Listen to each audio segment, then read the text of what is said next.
With the 6.3-inch display, the Samsung Galaxy Mega is a lot of phone. So how does this beastly device handle in daily real-world performance? I'm Chung Nguyen for Gotta Be Mobile. Join me in this video review of the Samsung Galaxy Mega for AT&T's 4G LTE network.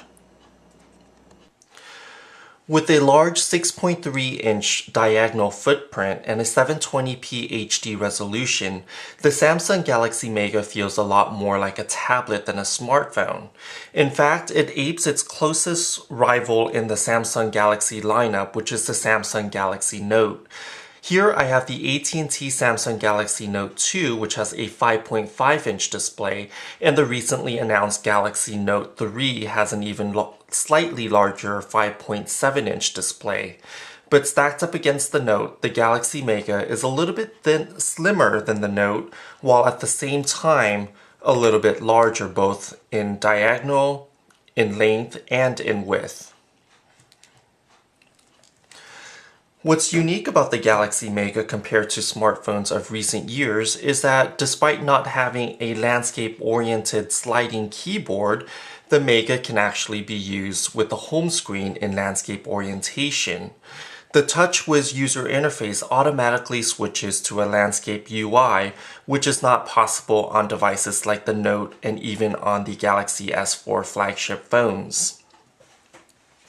The Mega borrows a lot of the TouchWiz feature user interface enhancements, such as Air View, which allows you to hover your finger over the display, Multi-Window, which allows for multitasking, and even a Smart Stay, which automatically keeps the screen on full brightness when you're looking at it and actively using the display.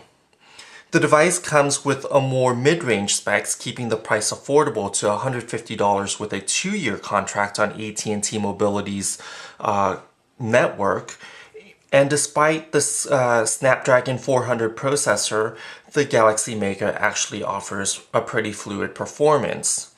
I did notice some lags when running apps simultaneously and when performing processor-intensive tasks such as downloading and updating apps while browsing the internet at the same time. So if you're using the phone just for checking your email, browsing the web, using GPS navigation, sending messages, it should perform fine without any lags. However, if you do stress the processor, you'll notice quite a bit of delay in between jumping between tasks. Let's go ahead and check out some of the feature enhancements on the Galaxy Mega. Here we're calling up the multi-window user interface so you can go ahead and run 2 apps simultaneously. Here we're going to go ahead and launch the browser in one side of the display, and then we're going to go ahead and launch Google Chrome in the other side. This will allow you to actually view 2 browsers simultaneously side by side. If you're not comfortable using, or if you don't want to use both browsers, you can switch between emails. A number of first-party and third-party applications are supported, including Facebook, Gmail, Twitter, and YouTube. In terms of the user experience with the Galaxy Mega, I find that it performs relatively well. You can comfortably hold the device in one hand, and also you can use the phone one-handed. I'm going to go ahead and tap on the browser bar, which will pull up the keyboard. The keyboard does support swipe, so you can go ahead and swipe across to connect letters and form words. And also, if you're more of a one-handed keyboard user, you can go ahead and switch to this repositionable keyboard, which is a little bit more narrow, and so you can use the device one-handed in portrait orientation and also even in landscape, where your thumb can comfortably go from one edge of the keyboard to the furthest edge comfortably. So you do have a couple options for the keyboard to make this rather large device even manageable using one-handed, which is a nice feature. Additionally, you can comfortably wrap the device and use the device comfortably by spanning the full width of the device with your thumb, although it might be a stretch for users with smaller fingers. But thanks to these smaller side bezels, you're not wasting a lot of real estate on the front panel, and the width is actually kept rather nicely slim. In daily use, I find that the Galaxy Mega does fit comfortably even in fitted jeans in the pockets of my fitted jeans. However, users with skinny jeans may not find the device too comfortable in their pockets. The device actually is a little bit more comfortable when sitting down and finds itself more at home in the front pocket of a jacket rather than the front pocket of your denim. So if you have a bag or jacket with loose pockets, you might want to make that the home of the Galaxy Mega rather than the front pocket of your pants. The device does borrow a lot of the user interface without a lot of the frills from the Galaxy S4 and the Galaxy Note. In the past, in order to have a large screen display, you have to get the Galaxy Note phablet.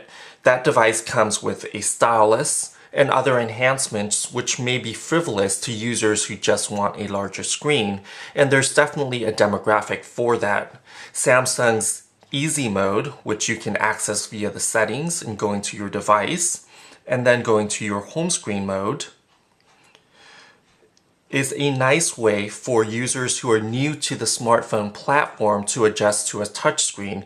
Here you have large buttons which are easily navigable, and a lot of the complexities of the Android UI is hidden from the users, which might be a good phone in this mode for older people or for those who may be switching from a feature phone. The Samsung Galaxy Mega allows users to just access just the basic settings and the basic apps in this mode, although you do have a complete directory of all your apps like you would on a touchscreen feature phone. So Easy Mode is a quick way for users to get oriented with the Samsung Galaxy Mega. You can always switch back to the more advanced home screen that's more familiar with the TouchWiz UI with just a quick flick of the setting button. In terms of overall usability, the Galaxy Mega's built-in apps offer users a lot of tablet-style orientation, tablet optimizations here, as you can see with the multi-pane here in the email app, where you can go ahead and triage emails by seeing who the sender is, and you can get a quick preview of your email messages here on the right-hand side. However, those are only limited to the built-in apps, as the Galaxy Mega is classified still as a smartphone by Google's Android standards. As such, apps like CNN that you can download for the Galaxy Mega run in smartphone mode, so you're getting a blown-up smartphone rather than a dual-panel tablet orientation like on the CNN tablet app for the Samsung Galaxy Tab series. So in general, I wish there were more apps that were optimized for the tablet that can run on the Galaxy Mega, considering that its 6.3-inch footprint is closer to a 7-inch tablet than a 5-inch smartphone. In the end, the Galaxy Mega is a lot of phone. It's a big phone, but it benefits greatly from AT&T's 4G LTE network, which delivers speedy downloads. In San Jose, California, I average speeds between 15 to 20 megabits on the download side and around 5 to 10 megabits per second on the upload side.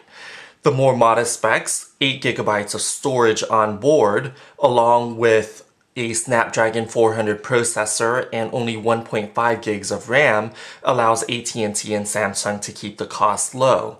However, it does have a user removable back battery cover like the Samsung Galaxy S4, so you can always add more storage with a stacked micro SD XC card slot on top of a micro SIM slot. Here I have a 64 gig SanDisk card inserted, so I have 64 gigs here plus the 8 gigs that are on the device. Battery life is generally good and will last me over a day of moderate use, thanks to the 3200 milliamp hour battery, which powers this large 6.3-inch display and 720p resolution. On the back, you do have a Samsung Galaxy S3 era camera, which has 8 megapixels of resolution along with a single LED flash.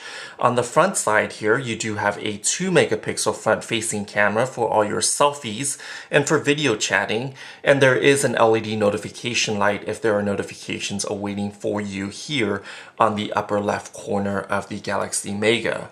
The device in general borrows a lot of its aesthetics from the Galaxy S4, including the glossy trim with the textured or patterned backing, and also the home button flanked on either side by capacitive touch buttons. The Galaxy S4 Mega is an excellent mid-range device for those who prefer a larger screen that's still portable and who may not want to buy both a tablet and a smartphone. In doing so, Samsung has given users a great compromise in form factor and delivered an affordable and easy to manage and carry package in the Galaxy Mega. It's not the megaphone of yore, it's definitely a modern piece that a lot of users might find intriguing given its large screen size and tablet usability.